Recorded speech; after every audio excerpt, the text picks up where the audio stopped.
आता मी बिटकेवाडी कुळधरण या रोडवर थांबलेलो आहे आणि ह्या रोडवरती गावकऱ्यांनी काय केलंय आपापल्या सोयीनुसार स्पीड ब्रेकर असे छोटे छोटे टाकून घेतलेत आणि ह्या स्पीड ब्रेकरचा असा तोटा होतोय ह्याला कुठंच मार्किंग नाही काय नाही अनोळखी माणूस आला की इथं नवीनपणे आदळतोय आणि त्याची गाडी होलगडून आतापर्यंत पडला नाही वाटतं पण पडण्याची जास्त शक्यता असते का तर असे स्पीड ब्रेकरचा अनुभव मी भरपूर वेळा घेतलेला आहे. जर आपल्याला पुढं स्पीड ब्रेकर आहे हे जर माहीत नसेल ना तर ह्याचा फायदा कमी तोटाच जास्त आहे का तर ह्याला प्रॉपर मार्किंग जर असेल ना तर अगोदर अंदाज तरी येतो की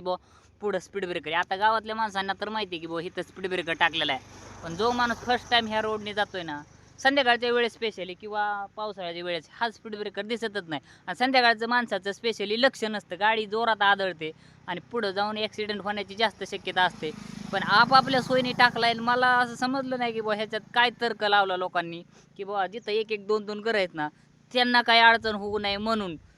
मेन रोडवर स्पीड ब्रेकर टाकला.